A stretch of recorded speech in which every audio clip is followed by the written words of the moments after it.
Hello and welcome to the Overly Animated Podcast, where we take animation seriously. We talk everything animation here, including The Dragon Prince, which we'll be getting into right now. I'm Dylan Hysen, and today I'm joined by April Collins. Hello. John McKenna. Hi, everybody. And Sarah Dolman. Hello. Yes, The Dragon Prince has finally arrived on Netflix this Friday, and we have binged all of season 1, 9 episodes, and we'll be getting into the entire season here on this podcast. We've been very excited to get into The Dragon Prince.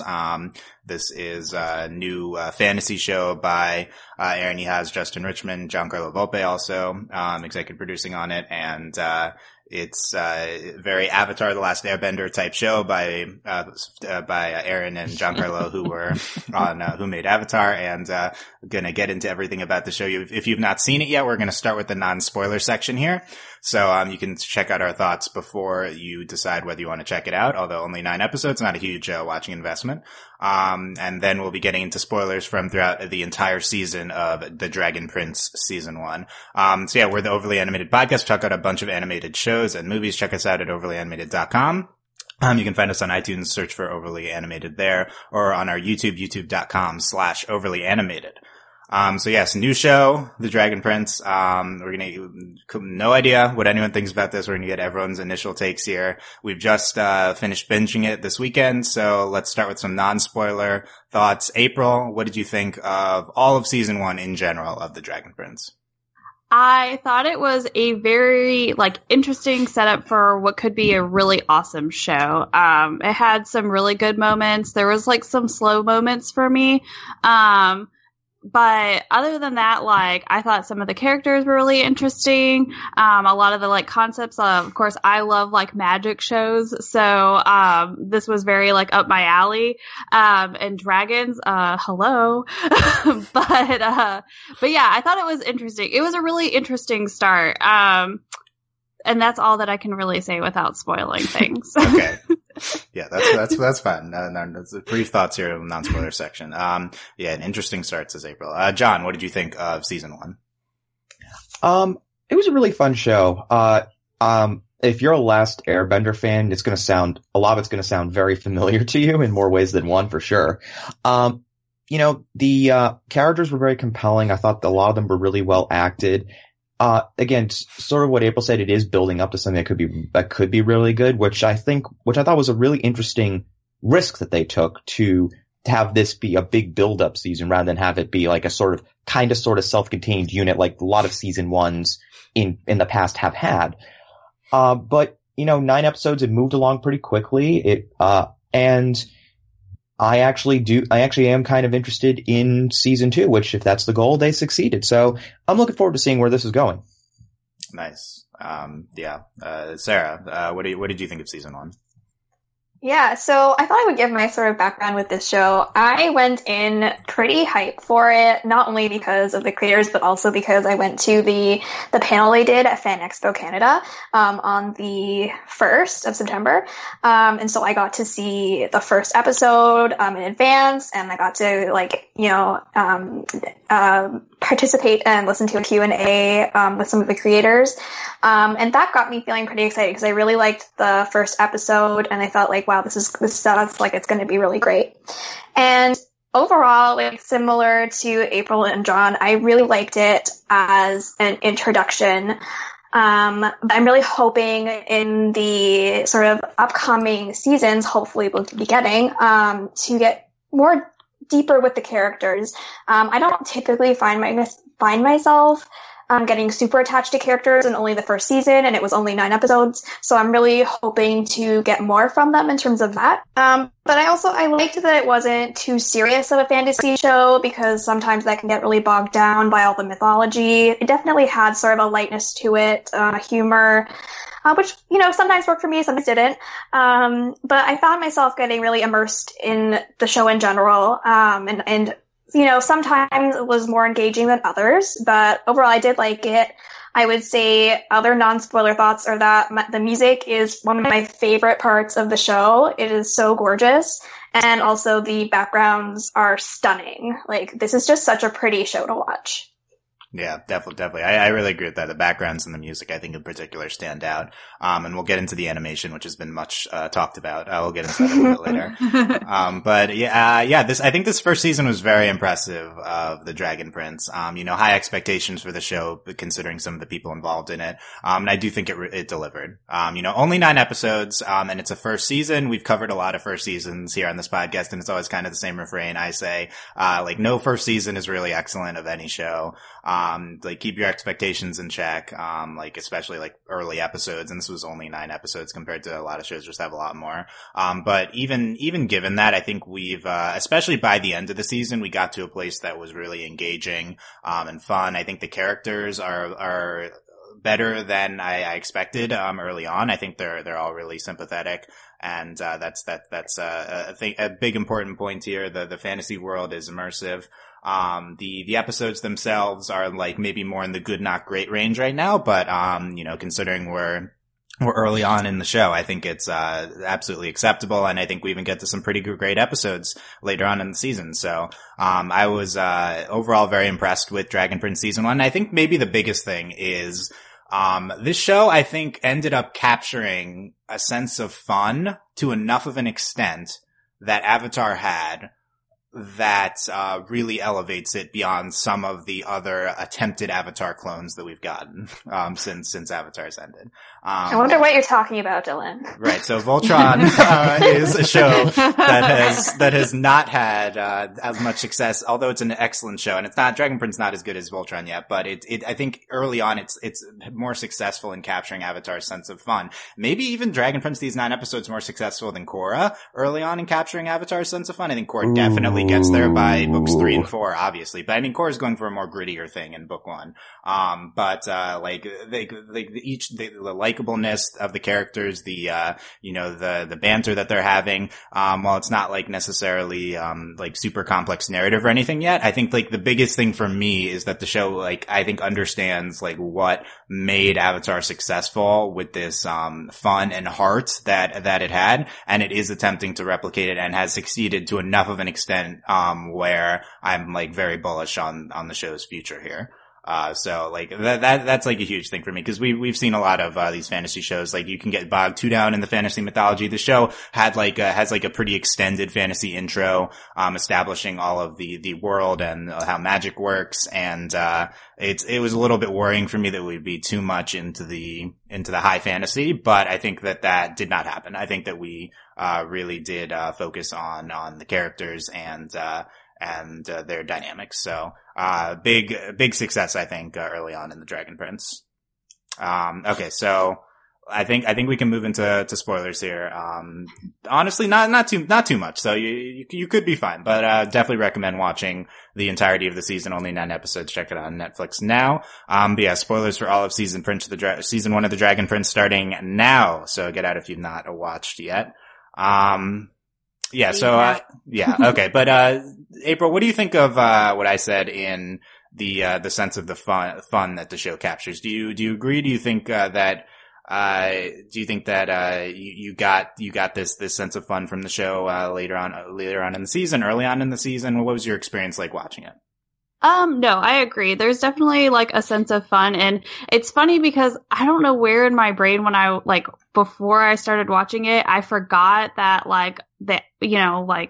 it's coming from Avatar essentially. And so I was just man, this show is watching Avatar. And then I was oh wait, I got it. So that was my April moment while watching the show. But no, it really does, there's a lot of humor, and some of it, I guess maybe because I'm older, that I was just oh, I can't believe we just made that joke. But I was oh, but it's still fun. And even though there's stakes going on and everything's, I guess taking place, it was I enjoyed some of the jokes, even though they were very I don't want to say lowbrow, but they were very down there. I was haha, that's funny. Okay, I didn't think we were going to make this joke. And then some of them, they set up so perfectly. I was just I know what this joke's going to be. And then they made it, and I was I still enjoyed it, which was great. So I whenever I can still enjoy the humor that's going on.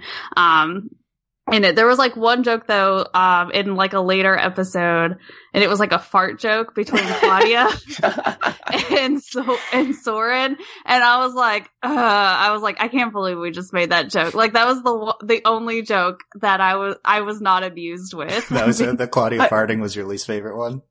I liked it, honestly. I really did. I agree with April. I was like, really? We made a fart joke. We're going there. Okay. In regards to the horses too, I was like, I think we've been very anti-fart joke throughout this podcast history, but I think this might be the best one considering it's like subverting gender roles. Like that's the kind of the intent of it, I guess. So that's nice, but it's still a fart joke. Yeah. It's like when you have that one female friend who like lets out a giant belch when you're sitting watching a game. You're like, dang, that was awesome, girl. Yeah, that's definitely what they're going for. Yeah. John, what would you highlight as maybe the strongest element of the show? Could be a character, could be a, just characterization or fantasy or an episode. Like, what do you think stands out to you looking back? I actually loved the character interactions between Callum, Rayla, and Ezran. I thought that was maybe the best part because there's not really a main character yet in this show. It's more of an ensemble thing. But I loved how they all played off each other, and they played off each other extremely well. Like you got the sense of the tension because Callum and Ezra know how much they hate elves. They know like they're supposed to be the enemy of the whole show, and you could see that sort of trust fact. Like they liked each other, they were getting along fine, but it was still like, can we really trust her with the egg? Do we really know everything about her? Like why did she invade the castle? And I like how that sort of, it wasn't constantly brought up, but you knew it was an undercurrent, and how the interactions grew and improved from there, I think really helped out a lot. And it was all believable too. They wouldn't start off being like friends right away. You knew there would be sort of elements of trust issues. And I thought that it was, and the way they worked through it, the way they had all these different scenarios played out, I think it actually worked extremely well. And having that interaction made it endearing and made it engrossing throughout throughout the series. Nice. Yeah, that's something we definitely focus on, especially in like episode 8. But throughout, you have the mistrust early on, and then that definitely dissipates, and they're all like really on the same page once we get into the 7 to 9 arc. Sarah, how about picking a favorite character? We can get into that as we're talking about all the characters here. Who's your fave through 9 episodes? I thought about this beforehand, and I decided that it's Amaya. I thought she was just awesome. And the scene, the scene where she's like signing to the statue of her sister, I thought it was just such an incredible moment where you're like, you can get that sense of emotion through her signing and her facial expressions. Like, it's like, all those emotions without having to hear words spoken out loud. I thought it was just really powerful. And otherwise, I thought she was just a really great character. Yeah. Nice. Yeah. Yeah. That scene of her signing to the statue, I think is one of the best of the season. We'll get into Amaya more. I'm sure she's a general favorite, in the supporting cast. April, how about you? Pick a fave character. Oh, do I have to pick a different character? Yes. Yeah. You can't pick the one. Pick it's Rick and Morty panel rules. Yeah. Oh no. I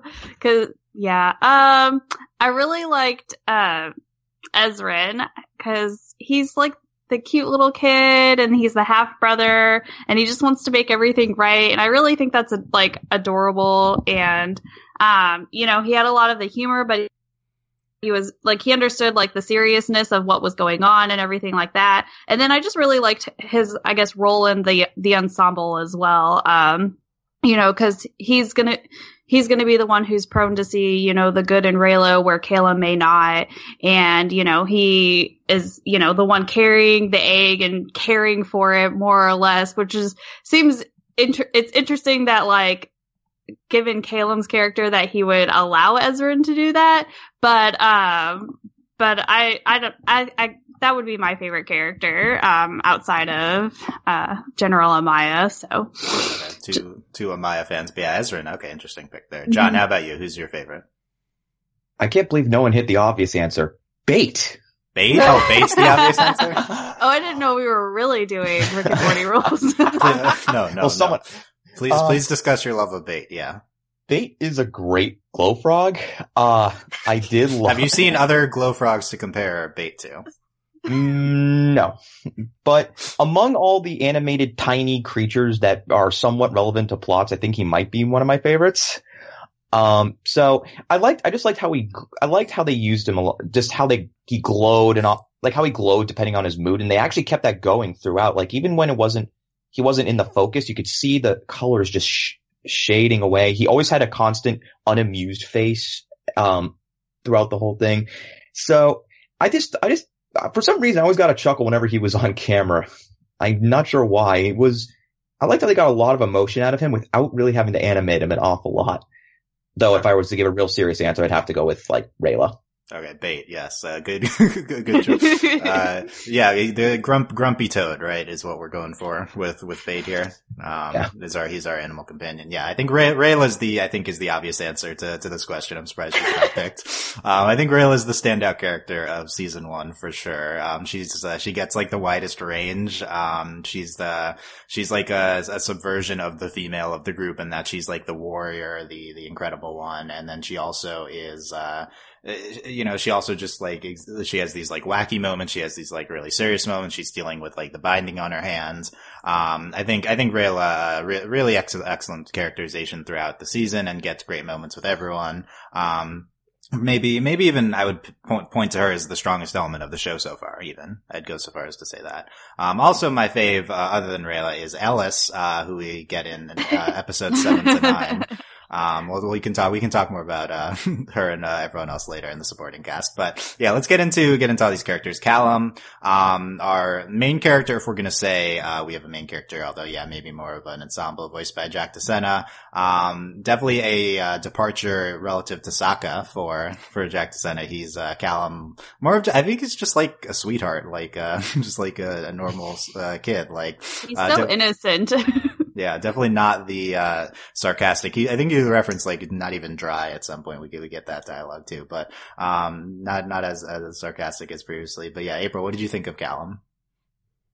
I thought he was alright. I think it was an interesting choice to make him kind of the character who's like very doubtful of themselves and kind of like needs that pick me up. I know he had that sort of touching moment with Rayla early on. I can't remember what episode, where he explains to her like, I was so excited when you called me a mage because I'm not really good at anything. And I thought that was very relatable.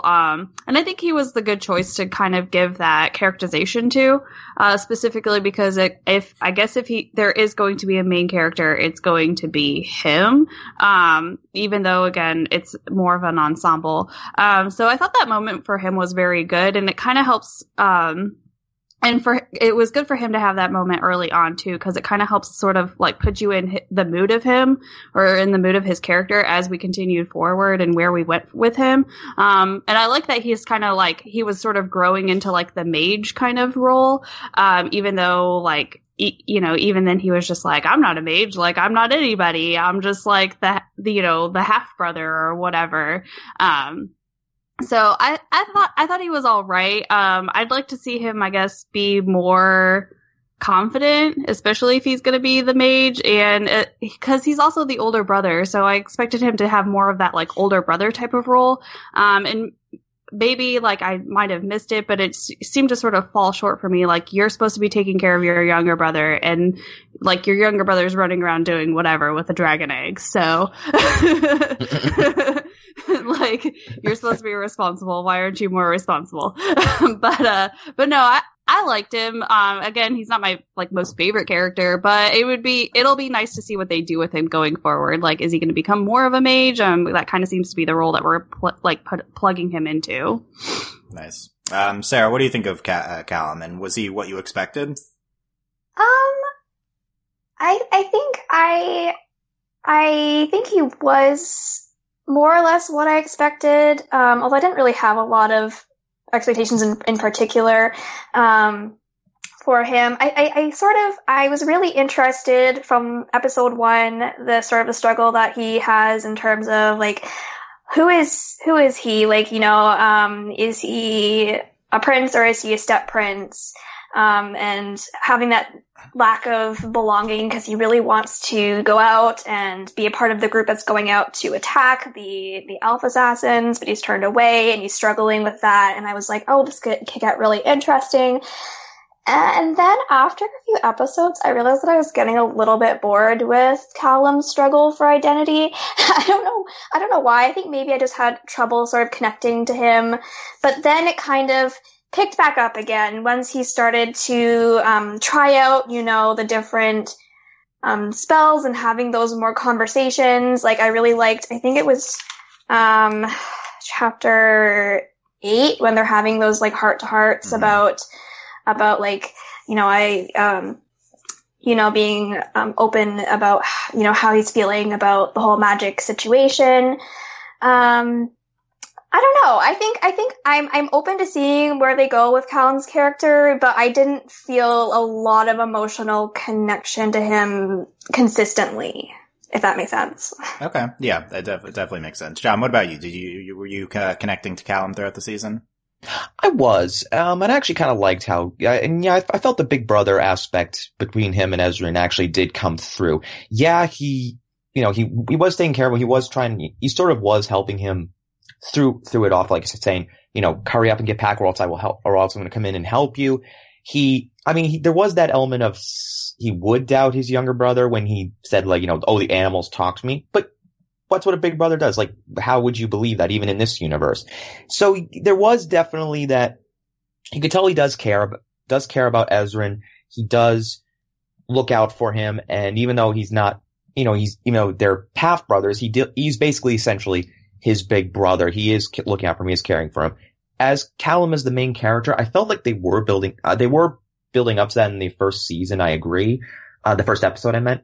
But I think then he started to fall back to the ensemble a little bit. I'm not entirely convinced he's going to be the main focus going forward, because I'm trying to figure out what would he be the main what would make him the main focus. Because Ezran has the egg, Rayla has the sword slashing ability. Callum is becoming a mage, but he only knows like 2 spells.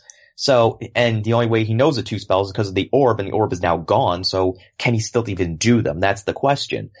I think there is going to be definitely a big role for him. I think he is going to continue to be that big brother influence, that sort of quote unquote leader of the pack, though even that's a little up in the air. But it's going to be weird now to see him, like, how does he become a mage without the sky orb, which he used to do all his abilities? We don't know if he can do that without it or not.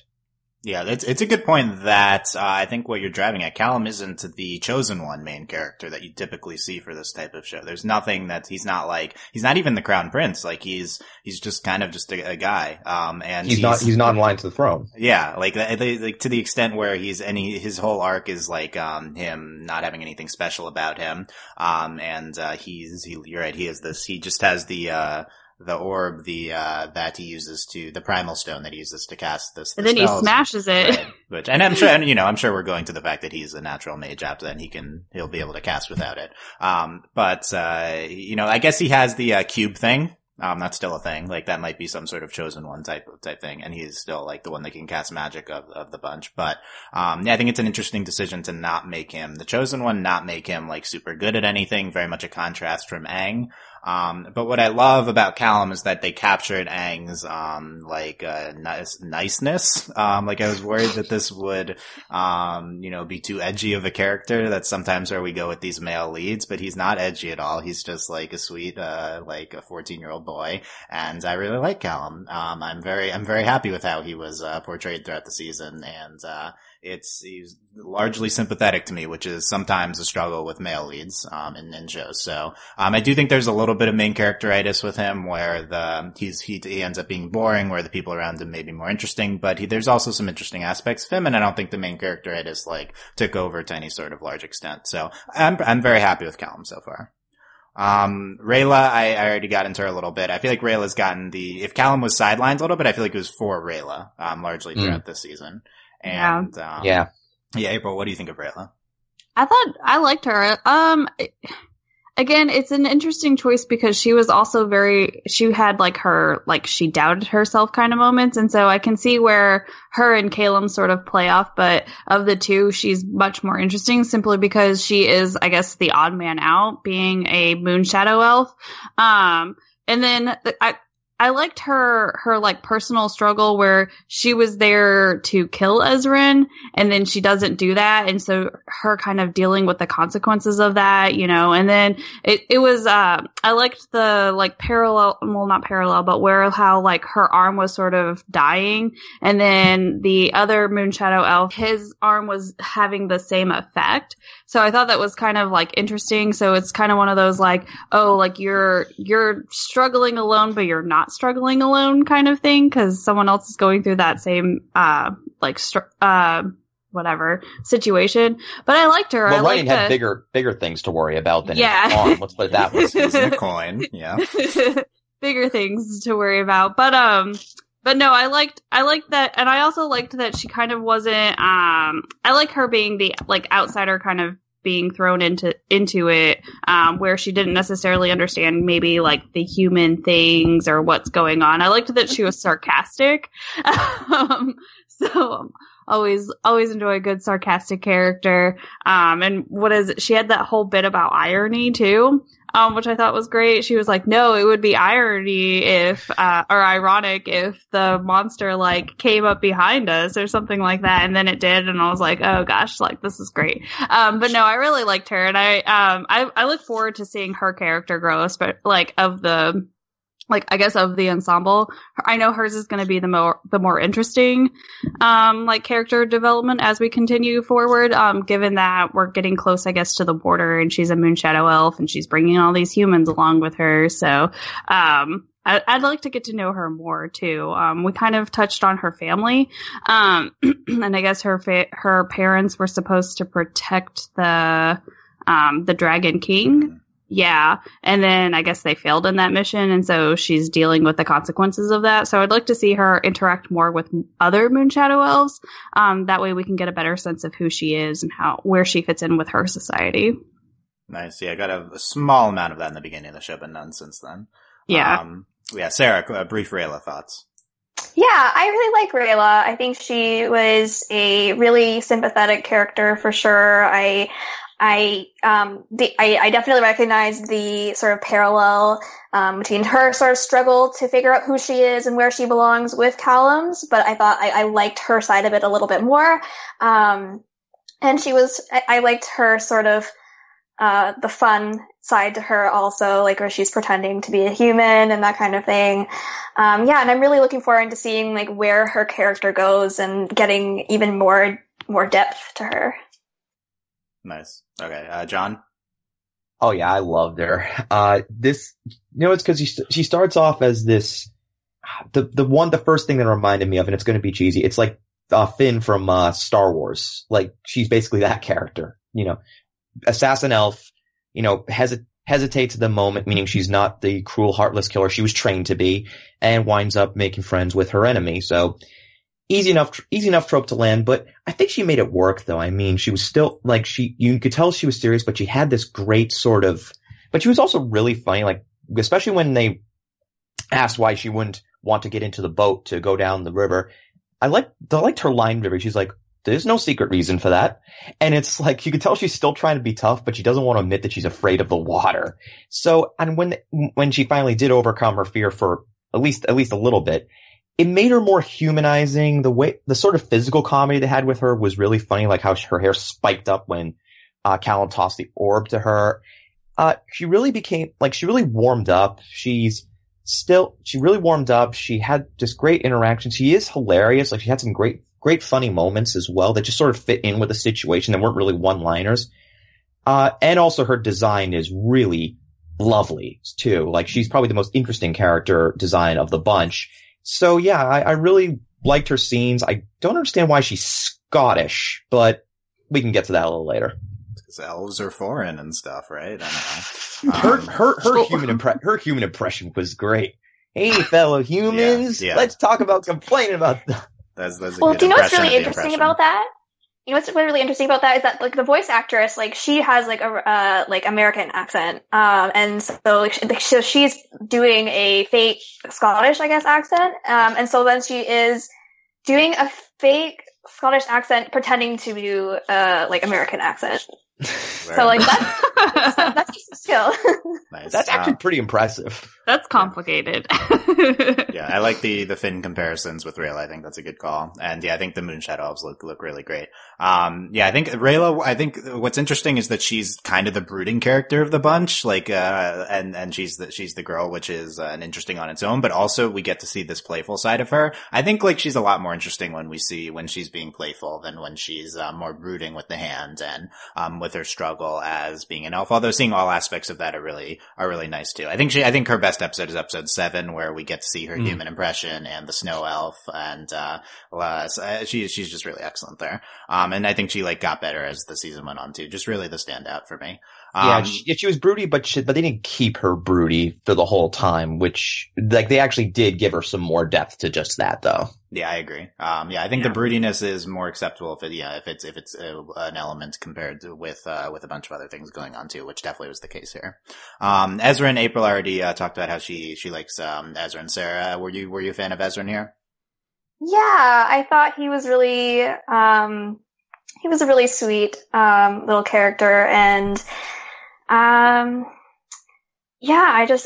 enjoyed his presence in the show. I don't really have anything particular to say. Okay. For me, how about this with Ezra? I think this character is usually the annoying kid, and Ezra was more the sweet kid, which I thought was a good call in keeping him really sympathetic. Like he was smart, he was sympathetic throughout. He had a lot of lines that are like, "Aw," but like compare this to a from Over the Garden Wall, which I think he also has a pet frog and kind of is the same character. I think from the kid from Over the Garden Wall, yeah, he's I think that type of character is usually annoying. I think Ezra is definitely like they want to keep him sympathetic, and he's just like a sweet kid. John, pro Ezra? He's so innocent too. So, like, it's like you get, again, and also it's one of those things where it's like, yeah, I agree. He could have been the annoying kid, but he never really was annoying though. That's the weird thing. Like, Probably why I enjoyed him so much. Yeah, like, it's like, okay, he's a bit mischievous because he stole all the jelly tarts / hammertaschen / whatever it's but at the same time, it's like, he kind of understood, he at least understood the gravity of the situation that they were in. Usually when they go for the annoying kid trope, you might get the scene where it's like he's sort of like doing weird silly dances in a minefield, sort of. But I think he understood the gravity of the situation. It kept him grounded as a character. Like, he was still sweet, he was still innocent, but he wasn't oblivious. Like, he knew what was going on. He understood how important what they're doing is. He knew how important it was to like get away from the castle too. So they kept him within a nice framework that made him really enjoyable. Yeah. It is. If I could add. Yes. I just want to say that like, I generally like, I liked him throughout, but when he really stood out to me was in the sort of one of the later episodes where he reveals that he can, like communicate or understand animals. I think that was when his character really stood out for me, because then we got to see like that sort of struggle that he's been going through and hiding. That's the part that when I started to really, really like Ezran. Yeah, it's an interesting wrinkle for his character. We just got that in the last episode, so we'll see how that plays out. And apparently, Callum's known about that. And, I think it helps explain, like, why he carries around a frog. And, it also, like, in 7, he's talking to the horse. I think it, like, makes a lot of sense looking back. Not like talking, but he's like understanding, the horse. So yeah, Ezra, like, yeah, shockingly not annoying for being a kid and, like, a sweetheart. So I think that's great. Bait. Yep. Okay. We talked about Bait. We can move on. Yay. We all love Bait. I've got my Bait plushie on the way from Hot Topic. It's already there. Where's the Bait emoji? Yeah, we'll get the Bait emoji. A real thing? Yes, it's a real thing. It's there already. No. Gotta look it up. There's also a shirt that has like the different moods of Bait on it, and it explains the different colors he is. That's so good. They're already marketing all these Bait aspects. Claudia. Okay, so Claudia and Soren, the other kids, I guess, and the secondary kids, and they maybe end up being bad guys? ? April, what was your read on them as the season went on in Claudia and Soren, and did you view them sympathetically?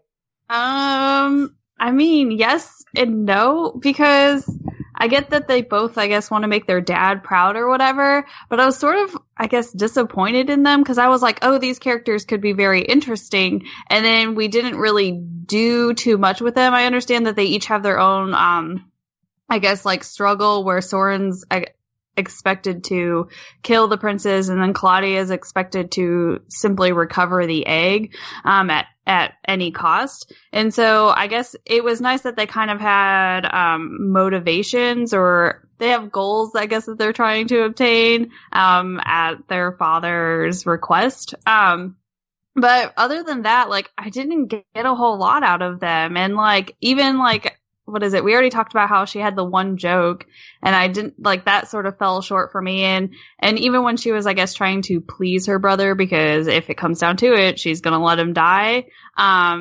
Even then, like, I was just like, oh, like, I guess we're doing this, and I guess we need to know what they're doing so that we can understand where, like, our characters, like, role, or what stakes are, you know, hiding for them. But I don't know, like, I just wasn't as into them. Like, I thought we were gonna do something with Claudia, especially because she's one of the only female characters. And then we didn't really do anything with her, so it was very disappointing for me, for her. Like, I get that she's powerful and she's a mage, and that's nice and all, but we didn't, like, that's it. That's who she is. And then she makes jokes with her brother at the end, and she might have to let him die.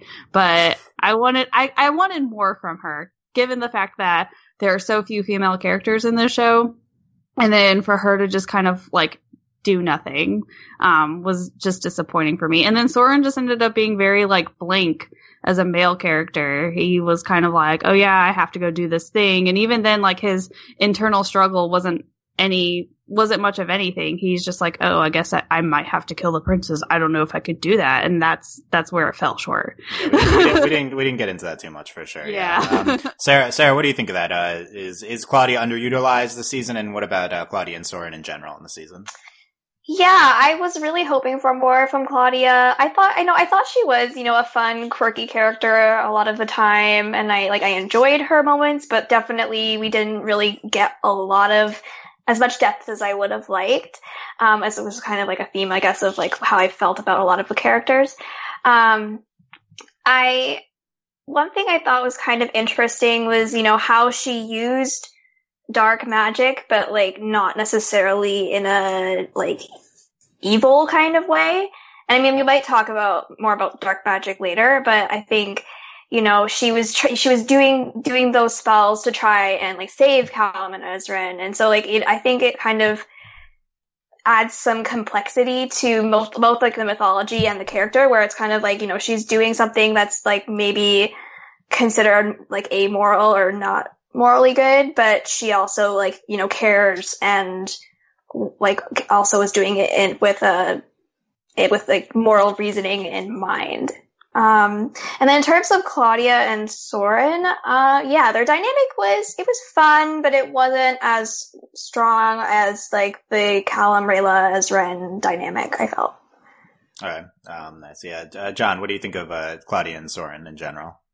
It's really hard to see them, honestly, as villains, because they really don't come off that way. Like, yeah, Viren is the evil one of the bunch. He's the one that wants the throne. He wants the princess Zed. He wants the dragon egg for whatever crazy magic experiment he wants to do. But really, I don't see Claudia or Soren carrying out their mission here, because when you say Soren's relationship with Callum, it's not particularly venomous really all that much. Yeah, he calls him a step prince a lot, and that's a tad harsh, but it's not, but it's, you could see there was like a little bit of playfulness in there. There was still a little bit of, I don't want to say big brother-like, but also like sort of like the 18-year-old kid and like a 10-year-old kid, like that sort of dynamic a little bit there.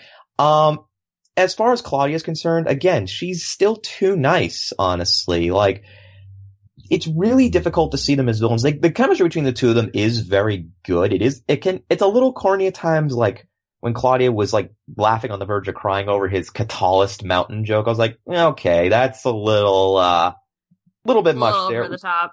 Yeah, it's like good chuckle, you know, like golf clap, but it's not that funny there. But I mean, the chemistry was all right. They had nice good comedic timing when she's going to get all the magical elements, and Soren's like trying to squeeze through that crack in the mountain. But as far as them being like the main antagonists in this show is concerned, I really am having a hard time seeing how you build that up, because there really just isn't much there to suggest that. Speaking of that, the Catalyst Mountain, I thought that was a great interaction between the two, the mountain joke that they had going. I thought that really displayed Claudia's, quirkiness and what she had going. I think Claudia was a really successful character this season. I agree she didn't have a ton to do, but, her, personality jumps out as unique among the cast. I think her voice in particular is really incredible. It is really interesting that she's, casting this dark magic. She has these, dark eyes, but is clearly portrayed sympathetically. Soren's a little, closer to the unsympathetic portrayal, but I think you were also supposed to like him. So yeah, these guys are they're the ones that tracking, our heroes, but, they're not the villains. I think that's clear. I think they're not gonna kill them. I think that they're gonna, ultimately maybe join the party or at least, cooperate with them. So, that's going to be an interesting thing to track moving forward. And, I think these are, characters with a lot of potential. Soren, doesn't have a lot going on. We need some more aspects for Soren specifically. I think there's enough there with Claudia already. Yet she almost stands out, among the supporting cast for me. Ellis and, Ava, join the crew in, 7 to 9 in that arc at the end with the mountain. And, unclear whether, Ellis could be a fourth party member moving forward. We end the episode with her on the team, but, is she a temporary? Do you know, is she just the NPC joining us for this one quest, or is she, or is she a permanent fixture here? We do need a second girl on the team. April, what was your read on that?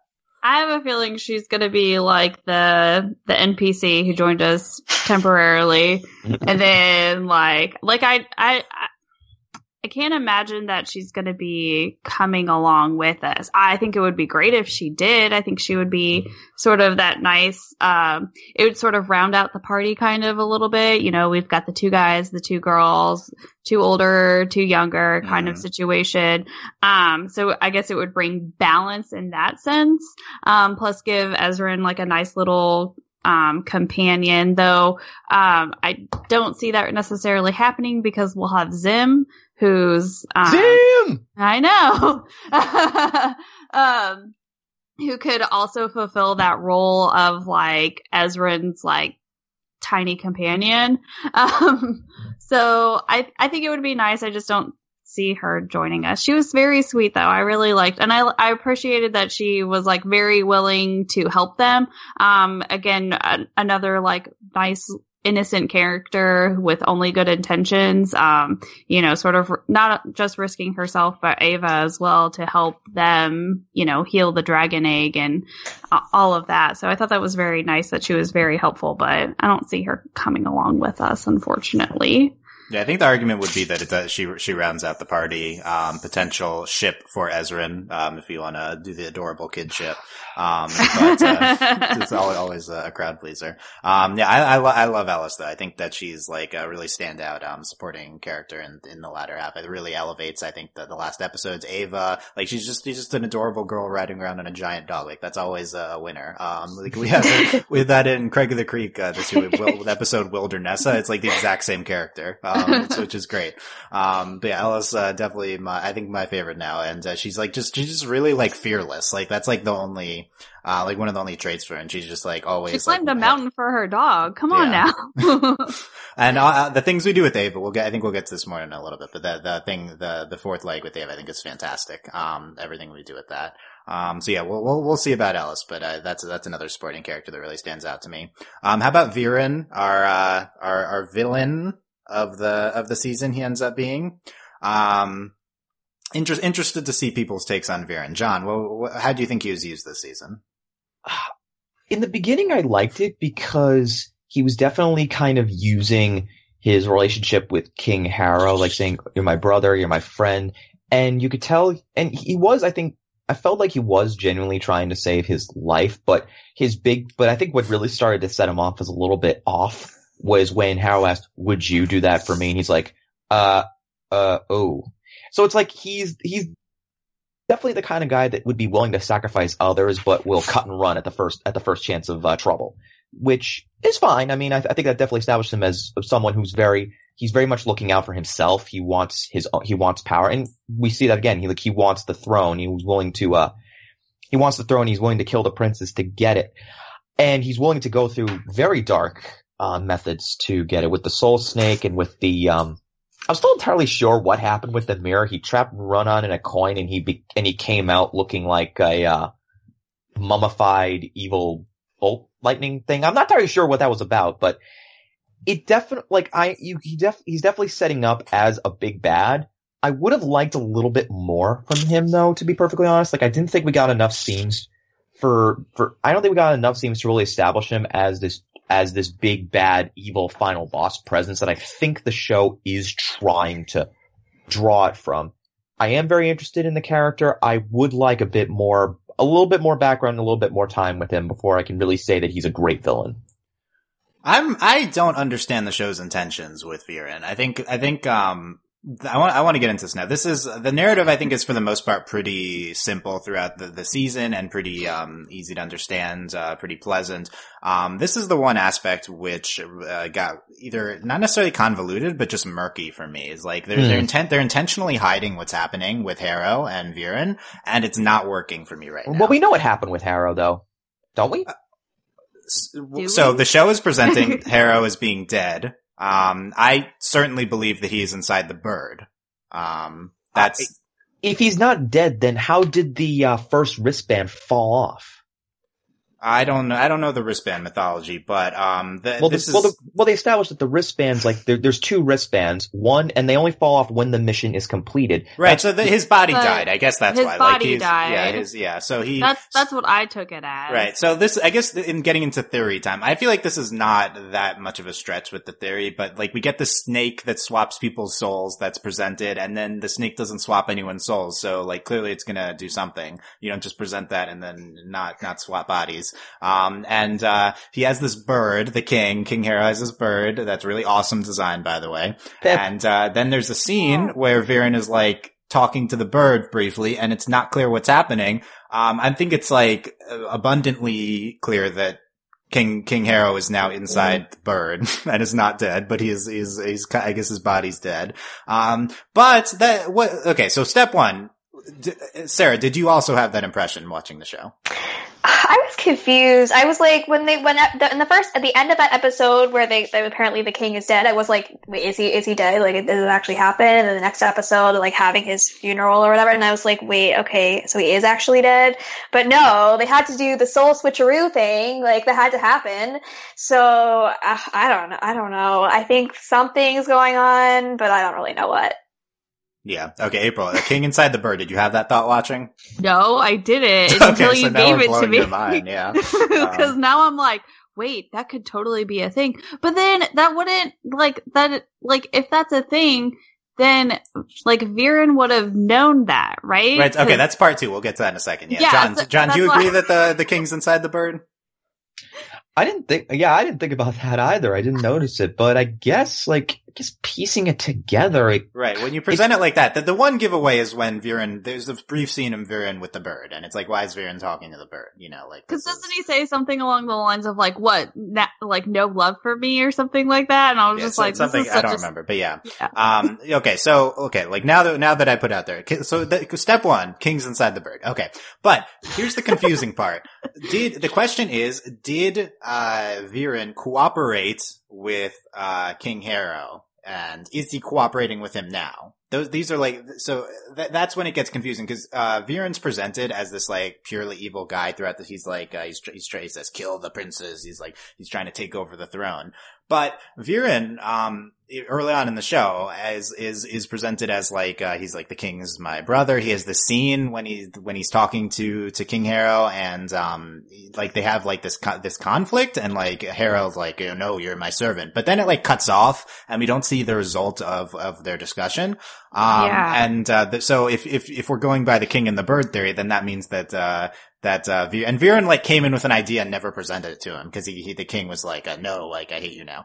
So he never ended up like giving him his theory, which is definitely, I'm going to put you inside the bird. That was definitely the theory. And, or I don't know, swap with him. That was another option. So they must have gotten on the same page, and I think probably King Harrow consented to swapping into the bird. But then it's like, is everything Viren doing now also the will of King Harrow? Because if they cooperated before, his son's dead? Right, so that doesn't make sense. That's the thing. So if you look at like, what is Viren doing? What are Viren's motivations? What is he doing that is overtly evil? Other than just looking menacing. Like, what does he actually do that's bad? Because I think it's possible that Viren is not actually a villain.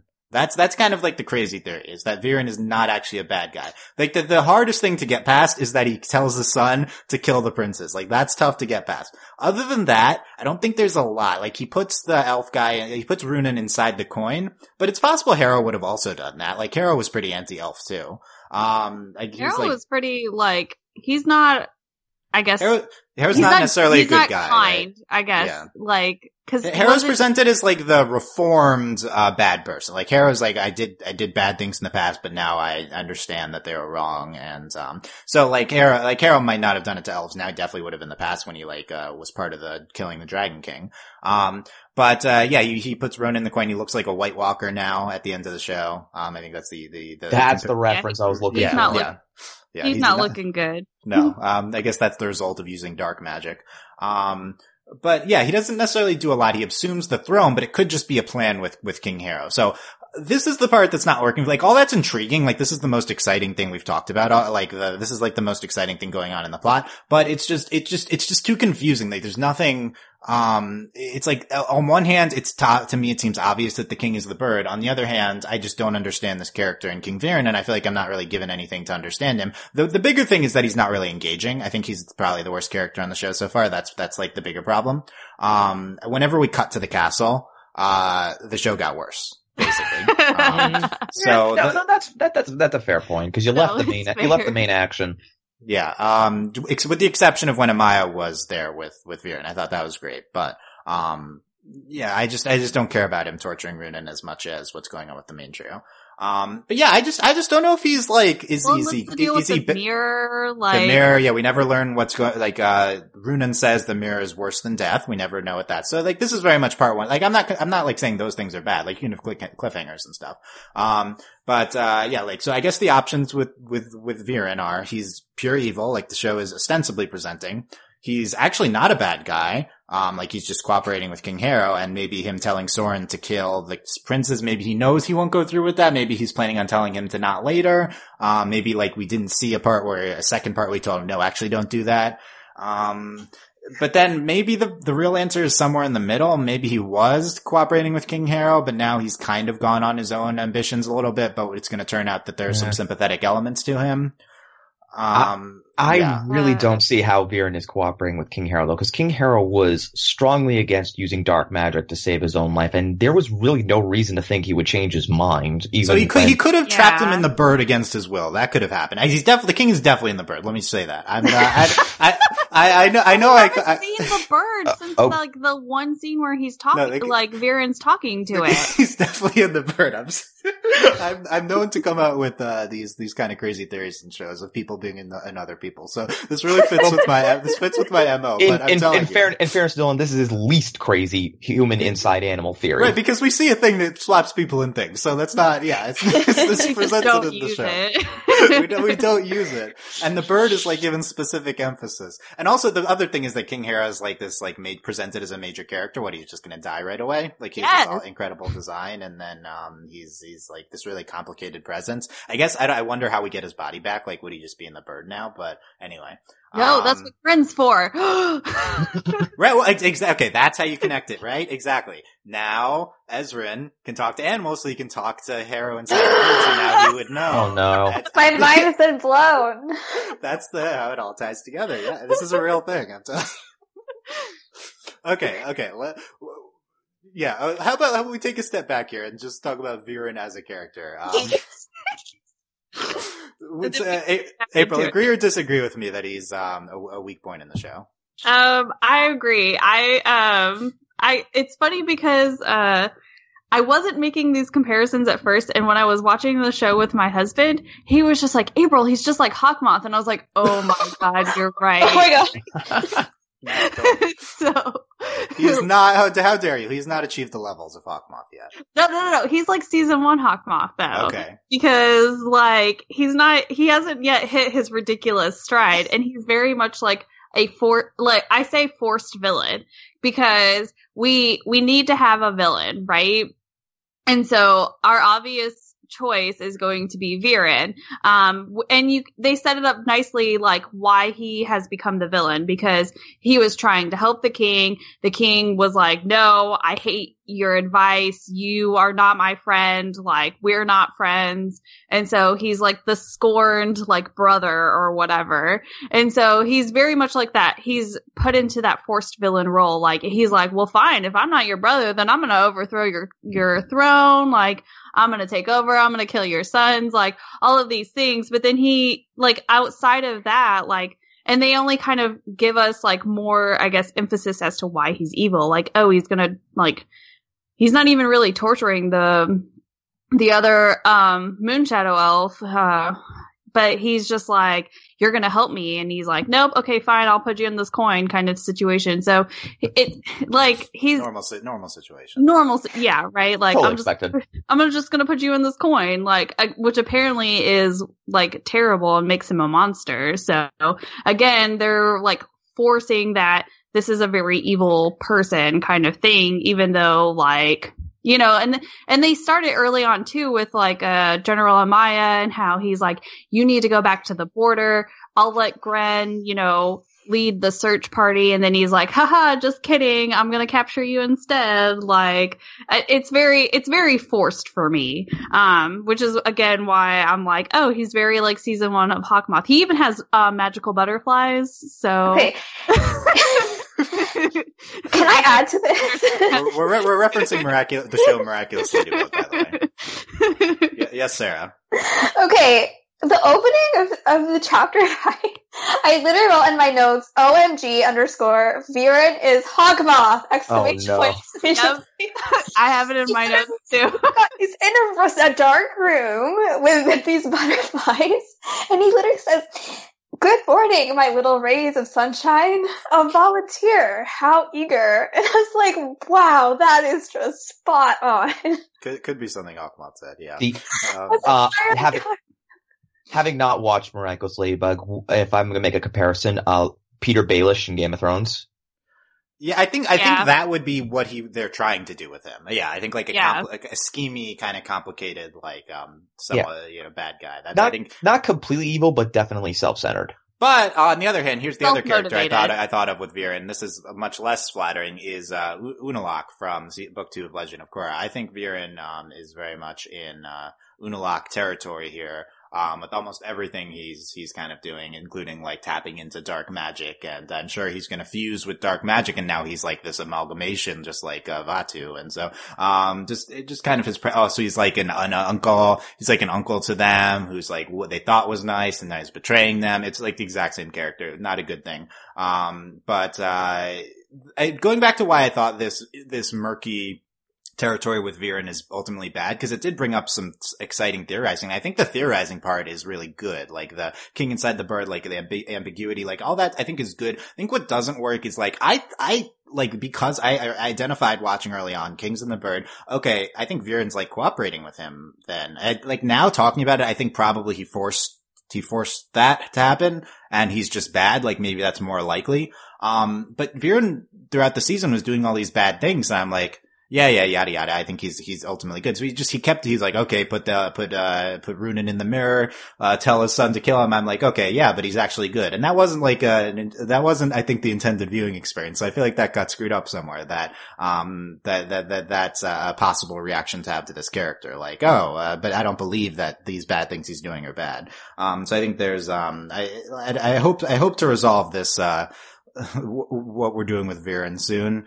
Regardless, I think he needs more of an interesting role in the show. The other aspect I wanted to say is that he's the villain of the season, and he's not interacting with our heroes. That's a potential that's an interesting structural, like usually the villain's like trying to track down the heroes, battling the heroes. Like none of that's happening. There's really no villainous force on the side of our hero group. Like, eventually at the end of the season, Claudia and Soren are tracking them, but those are characters that are definitely sympathetic to us.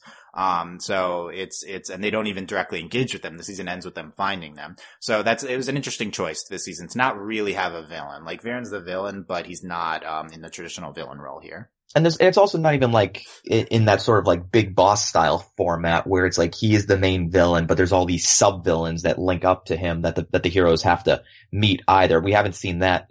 We haven't seen that yet either. Yeah. Like in Avatar, the big villain was Firelord Ozai, but there was still Zuko, there was still Zula, there was still that guy with I guess his children are supposed to be kind of the sub villains, but they're not really sub villains. Yeah, I don't think they come across like that.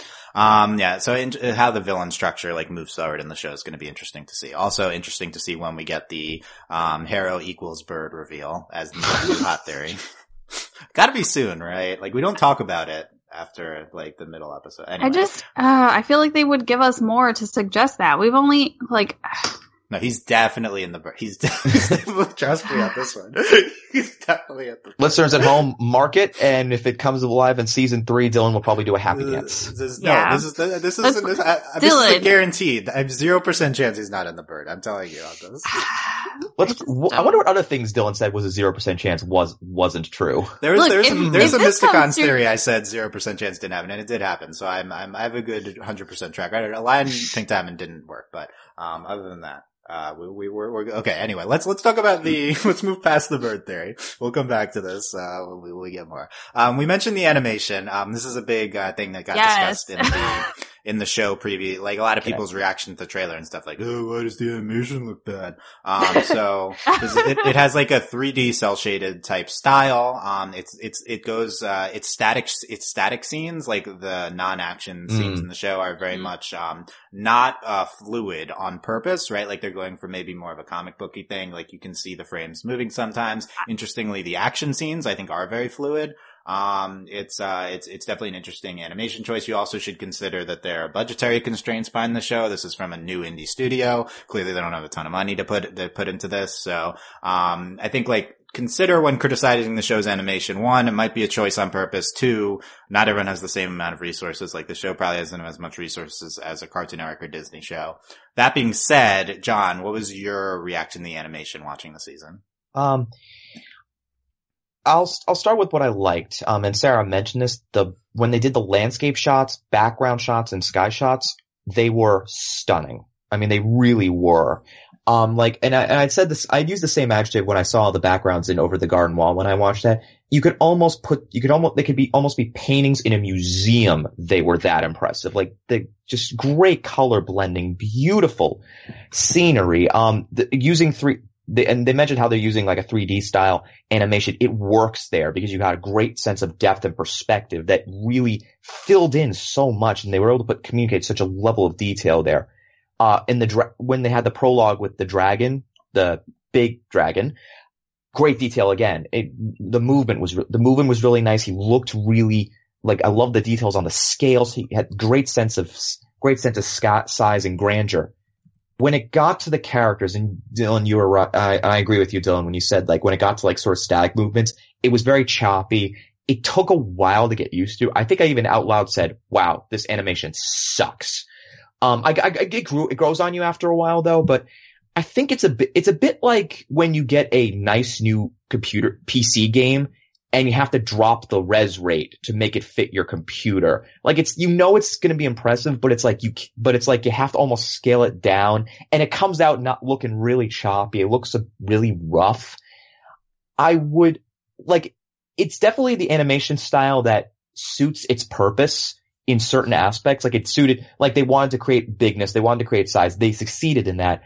I really wish that they maybe sped up the frame rate for even the static scenes, because it really didn't help me connect as much to the show in the beginning as I hoped it would. It speeded up a little bit, maybe even make it a little bit more 2D, possibly. The shading was a little bit off as well on some of the characters. The lines were a bit too, I thought the lines were a bit too sharp with like under the eyes and, when they're staring into the sun.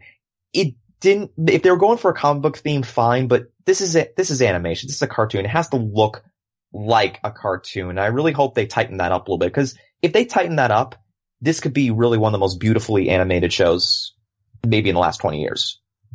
All right. So yeah, you certainly like had a jarring reaction to it, especially at first. I think that's what a lot of people are having with that.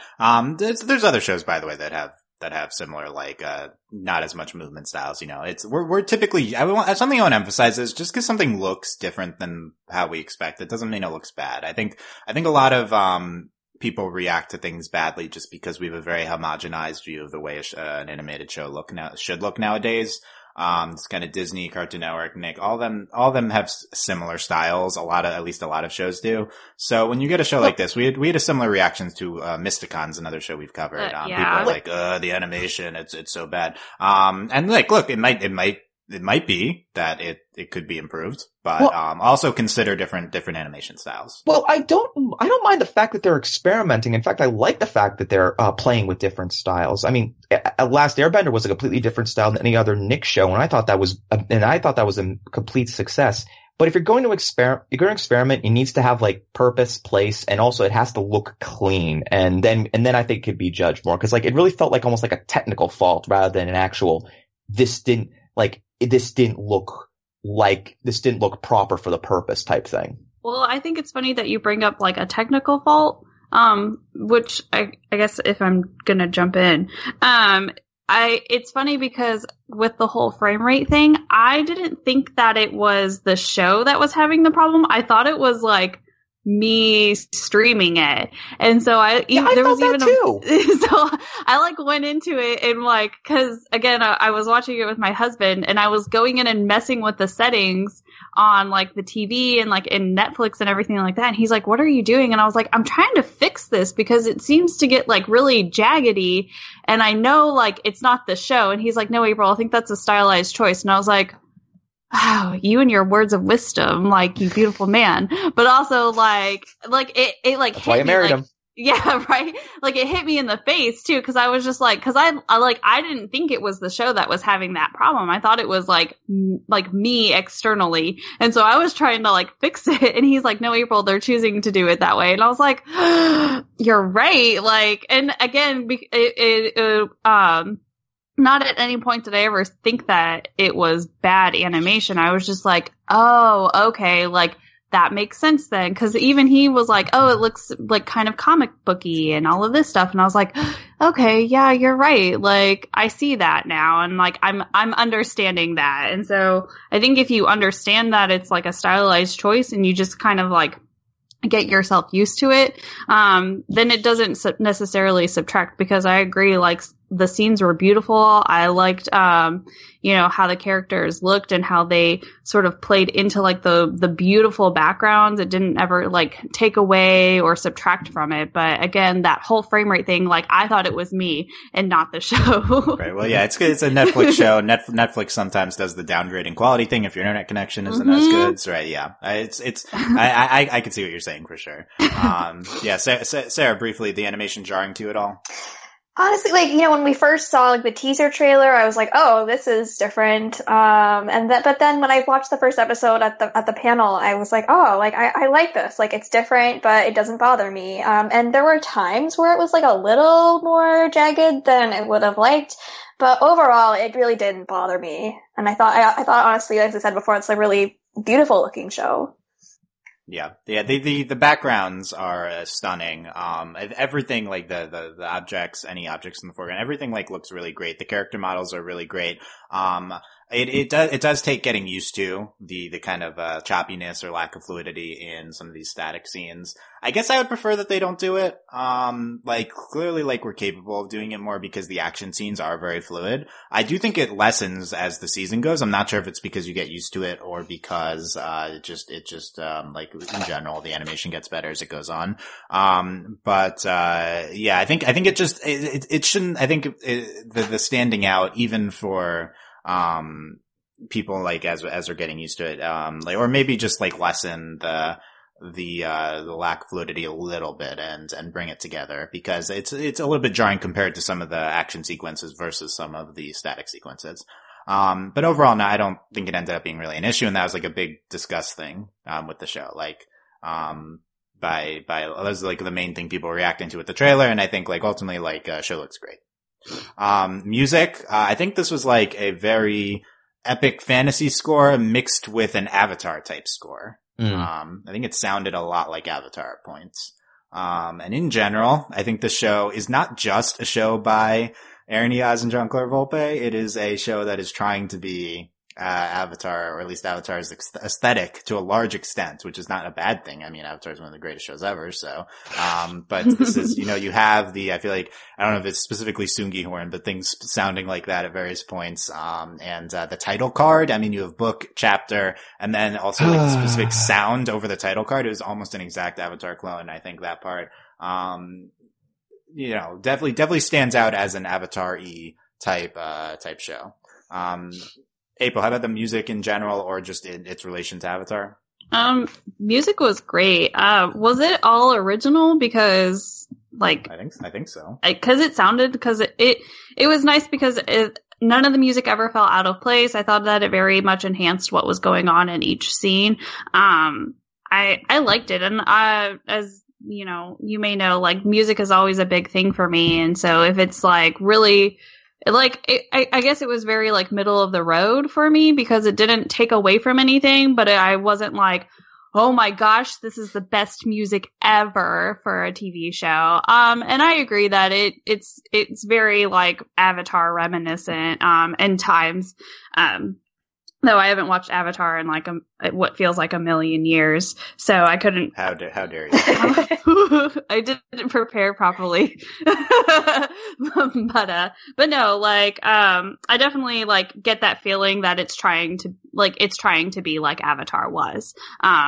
And I guess to reiterate, the music was like it was totally fine with me. I thought it was very nice at times and just sort of again enhanced but didn't take away. Nice. Sarah? I thought the music in this first season was incredible. I really loved it. I like after like listening to it in like the first episode, I was like, wow, this is so great. And then just throughout, I thought it added so much. I thought it really made the emotional scenes that much more powerful. I really love, sweeping, grandiose orchestral music. So like this is like totally my jam. In terms of the comparison to Avatar, I would say like it is very similar, and I don't really know what the instrument is called that they use, but there is definitely an instrument written there that's like they definitely heavily used in Avatar that they use pretty frequently in this series as well. Yeah, or at least it sounds like that for sure. Yeah. Yeah, it's a similar one at least. Yeah. John? It fit really well, and I agree on the Avatar comparisons. Like it was, I mean, and again, I brought up already the sense of bigness that the show wants to go for. And the music really did complement that. It worked with the action scenes, worked with some of the smaller scenes as well. Although I must admit, I know like we talked about the title cards already though. When I heard the music with the title card, my first thought was, I thought about this when I saw Last Airbender when they did the title cards and that early music, and it's still the same way. It's still pretty brave to come out with just say, this is book one. It's like, we're definitely making more books. We know we're going to get, we're never going to get extra seasons, so we're going to go. So I was like, wow, they are really banking on this being popular enough to actually, have more than one season. So I still think it's a pretty ballsy choice, but I think book one would imply book two. I agree. We have not. Well, yeah, it's like you say this book one. I don't know if there's even a guarantee that you're even going to get a book two. So there isn't. It's ballsy. Yeah, we'll see when it's coming. But again, like music worked really well. Yeah. Let's talk about speaking of book one, Moon, talk about the fantasy mythology briefly. We're running long here, but you got the 6 sources of magic: sun, moon, stars, earth, sky, ocean. 6 versus 4 in Avatar, and we got more of like a celestial, element to the magic sources. Moon is our book one here. You get the primal stone that Callum had, and dark magic, the 7th source. That cube with different runes on it corresponding to the primal sources of magic. Any theories on the cube? It lights up at different points. Clearly, that's going to be a thing. I guess it's been helpful so far. It hasn't done anything, I don't think. It hasn't really done anything, but I always, I thought it was interesting, especially because it started glowing when they were on the lake or whatever that was, and then it started glowing the ocean one, and I was like, oh, they're gonna have a monster. So I thought that was kind of helpful, though. I guess they're kind of dumb in their application as to the usefulness of the cube, because they were just like, why is the ocean one glowing? And I'm like, well, duh, there's clearly a magical something nearby. That's true. I forgot about the monster thing. That came across like the cube is able to identify like magic threats, but it's not explicit with like that application. Yeah. Maybe they'll get good about it, and then like they'll understand, I guess, the usefulness of the cube. And it may what is it with the like the 6 magical, what are they called again? You've literally the sources of magic. Sources of magic. The primal. So I think it's interesting that book 1 is moon. So does that mean that, and I guess the immediate threat was the moon elves. So does that mean that we're going to encounter in book 2, if we have it, a different sort of, source that is going to be like problematic for our heroes? Like maybe the next one's the sun, or the next one is it's the air. unclear why it was called moon to a certain extent. Yeah, the moon elves, I feel like that was the clearest. Maybe it is a threat thing, because I feel like Sky was the one that was most relevant in terms of what Callum was casting magic. Like he had the storm, primal stone, and that's like had the sky magic inside of it. So he cast the wind and the lightning. Those were, so I don't know. And they also had the moon nexus. So at the end, right. And there's the moon nexus. Who know? That's another thing that's unclear what that means. Lou Jane at the end is the guardian of the moon nexus. I was not clear what the moon nexus was. Nope, they didn't explain that. No. Yeah. Is this a point where we meet the moon? She like kind of comes out of the moon? I don't know. We're just gonna accept it, okay? Yeah. So yeah, there's the different magic sources. Zadia, we're going to Zadia to return the egg, but then the egg hatches, so I guess we're still probably gonna go to Zadia to try to return the baby dragon. And then there's the human kingdoms in the west, the Zadia in the east, and Katalis is the one where the people we know are from, but I guess there's a bunch of other human kingdoms. And then there's also dragons, and Thunder's dead, but then we have this new baby dragon at the end. The Dragon Prince, the titular Dragon Prince is this little cute storm dragon, Ozymandias, aka Zim. Sarah, were you surprised that the egg hatched at the end of the season? What was your reaction to Zim?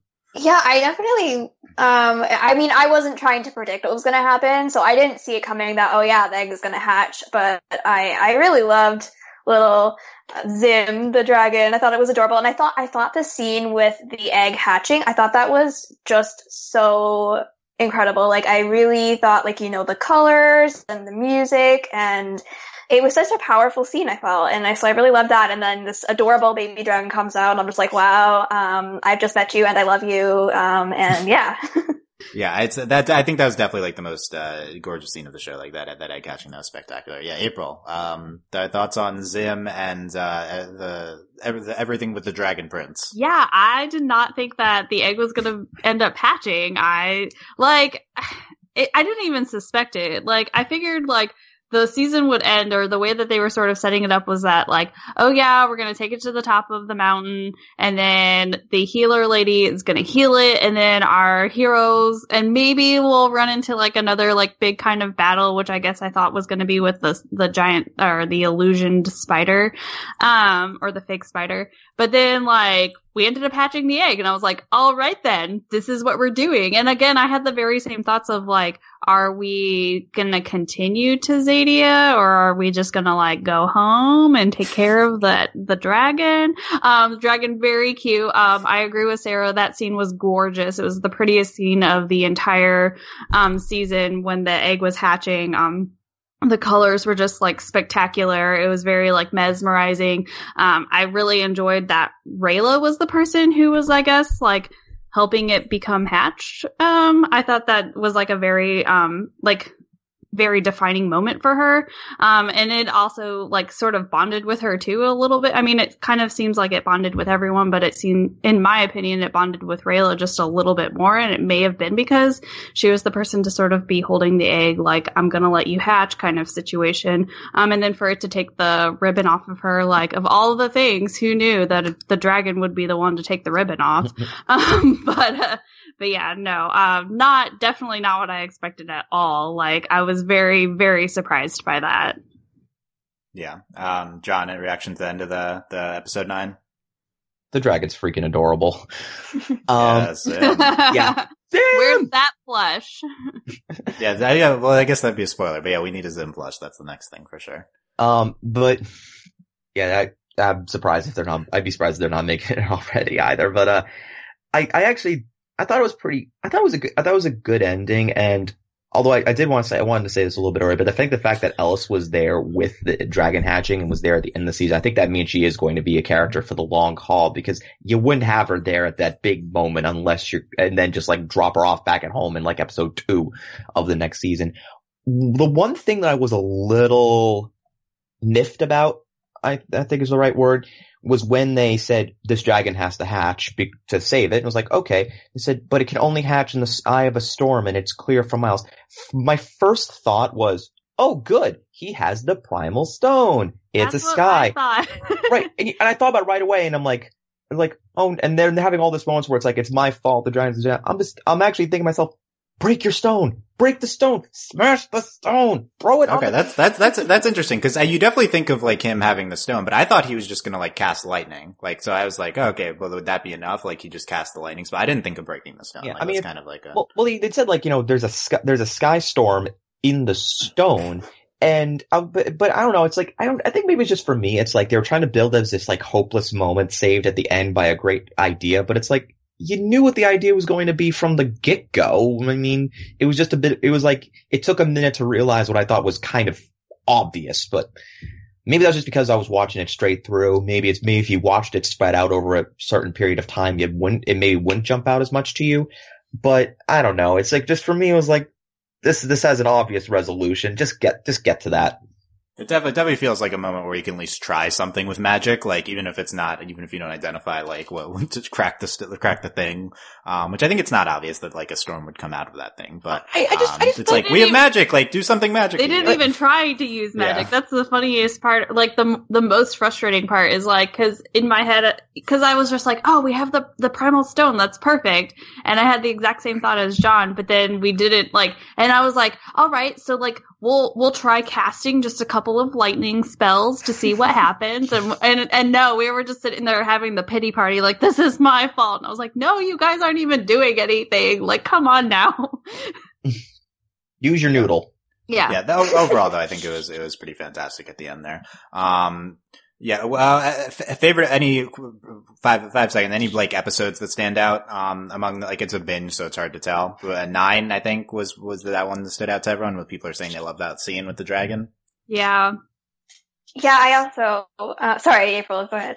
No, you're fine. I was gonna say. Okay. I would say the other thing about episode 9 that I really loved was the scene about the wolf. And like the sort of the healer that's not actually a healer, and everything they did fantastic there. I don't know if we have time to go into that. Yeah, I'll get into in a second. Yeah, John, any favorite episode? The one where Rayla's pretending to be a human. That was the funniest episode for me, and it was just so great. It was just hilarious, that whole scene, that whole episode. Yeah, 7. That's my best episode of the season by a lot, is 7. I think that's like the most complete episode we have. Like the B plot doesn't involve Viren, which is good. It's Claudia and Soren. And then, it's like a great Rayla things going on in the A plot. Also, that 7 just gives like, it's like, oh man, I'm in an RPG and we're visiting like this snow town and I'm interacting with NPCs here. It's like, this is like what the show is. It's gonna have a video game tie-in and it's gonna have a direct video game like equivalent. Like this feels like what the show is trying to be. Like, I think that was like maybe the most successful element of that. But there's like great parts of 8 and 9 too. Love them talking to each other in 8. Love the ending of 9 and the wolf scene also in 9. So I feel like we just got there in 7 to 9 with that entire arc in a way we hadn't before. Although like 5 is really good too. Like there's still some good ones earlier. I really like 6 also. Yeah, with all the ice stuff. With the ice stuff, I thought that was really great. Yeah. I think it gets better as it goes on, which is a good sign. Yeah. Last thing I want to get into is diversity in the show. I think we can talk about the wolf stuff and everything regarding here. Because, I think there's, in certain ways, the show is like really diverse. And by the way, we're just a podcast that frequently talks about representation and diversity. So like, of course, when you get into this a little bit, but, the show gets into, has interesting, like presentations, diversity in ways I think that we have not really seen, frequently from other shows, specifically disabled characters. I think the show is like really good at portraying General Amaya. We've talked about just this really prominent deaf character, and we see her signing frequently, and that scene of her signing to the statue, and I think it's just like an excellent portrayal of a deaf person, and like something that we don't really see in any shows we cover. So I think that's really excellent. And the wolf with the missing leg, and the wolf, I think, that was like the most interesting narrative thing we did the entire season was, okay, we healed the wolf lost leg, we healed the leg, but no, it wasn't, it was just an illusion. Just this line, she never needed that fourth leg to be happy, everyone else did. Like, it was like for humans, like, because humans like discriminate against, like anything that's not normal and able-bodied. That's just really powerful. Probably, I think maybe the most powerful thing the show did, the entire season. I think it just really comes across like really excellent messages about, acceptance of disabilities, in the season. I think the other prominent diversity thing we see is we see multiple prominent Black characters in the show. Yes. I really liked that, especially cause like, Harrow was, was Black, and I don't know, it's also one of those things where like, I love it whenever it's not like called into question either. It's just like something that exists kind of thing. So. You have,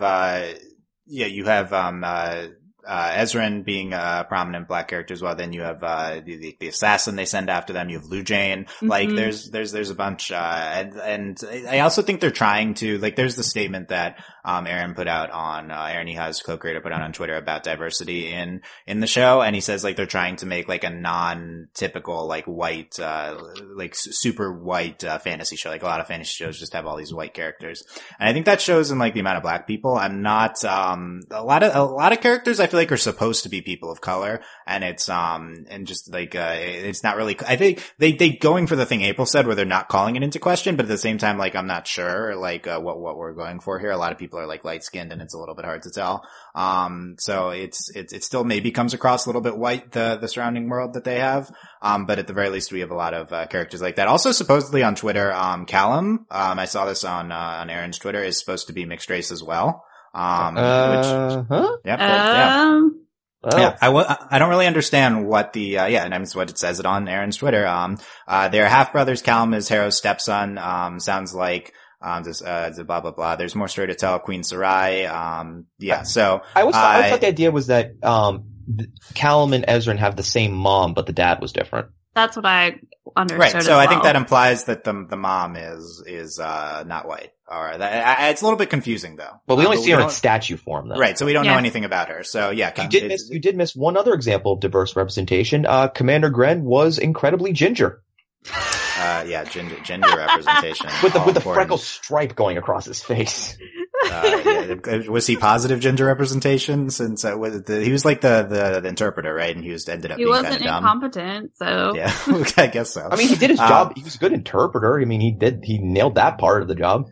And going back to Aaron's statement on Twitter, he mentions LGBTQ characters, and basically what he's saying is that some diversity is going to come through right away. Some will take time. So what he's saying is that there's gay characters that are not yet presented as gay in the show. So we'll be on the lookout for that to come.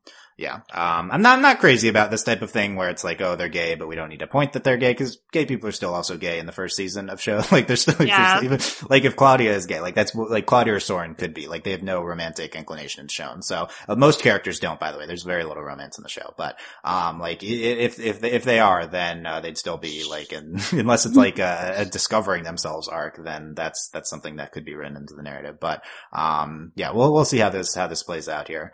In terms of, shipping, we only get, Callum crushing on Claudia in the beginning of the show. Yeah. And then other than that, I feel like we are probably doing Callum and Rayla. But it's not clear, I guess. It's not like something that's like clearly we're doing that. It's like, it's not it's not it's not clear, but you feel like at the same time you just sort of go back a little bit to when you've had stories like this before. It's like, okay, so they're two the same age, they're constantly right. each other's company. It's definitely the expectation at the very least, yeah, that we do Callum and Rayla. I think there's a few scenes where they're like looking at each other and you're like, but I don't know. I'm fine with it, I guess. I like both of those characters. And then, if Ellis is part of the party, mention Ellis and Ezran. I know they're the same age. that could be a thing. Bait and Zim? Bait and Zim, yes. The Dragon Toad. Dragon Toad? That licks the eyes open. That's true love, right? Yes. Obviously. Okay, so there we go. Went very long here, but there's a lot to talk about with the season.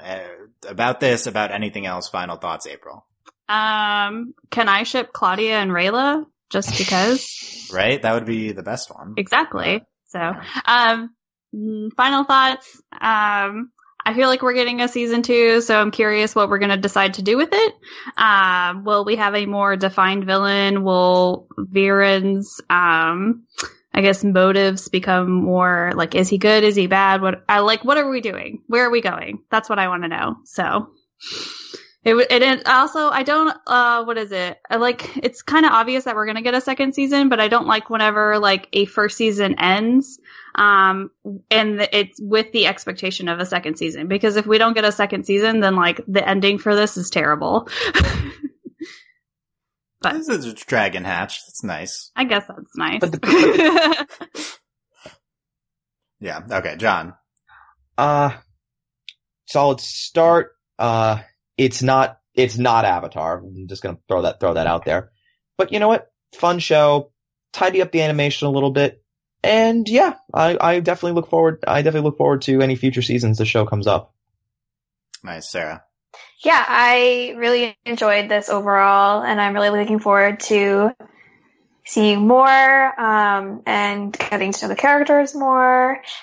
Seeing where it goes. All right, Sarah, at the panel, you asked, how big is Dragon? Is that what you asked? Okay, this is what I asked. I was really hoping that they would put up the video from the panel because I thought they said they were gonna, so you could have actually seen what happened. I said, my question has 2 parts. First part is how many episodes are there in season 1? That's the boring part. And the second part is how big is Dragon? Okay, how big is Dragon? The answer is small. Dragon is actually small at the end with Zim. That's the biggest plot twist, right? Dragon small. Okay. Anyway. Yes, very, very happy with season 1 of Dragon Prince. Very excited to see more from the show. We'll see when we get, no word yet, but we'll see when we get this, on Netflix. And yeah, let us know what you thought of season 1 of Dragon Prince in the comments at overlyanimated.com. You click on the article or on our YouTube if you're watching the video there. You can also come talk about the show with us on our Discord, overlyanimated.com/Discord. We have a Dragon Prince, channel up there, as well.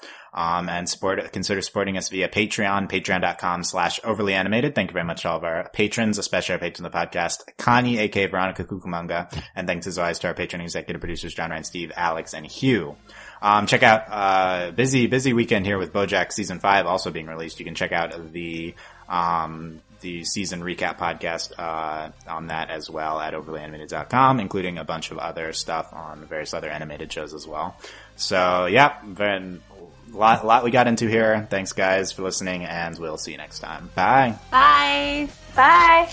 Take care.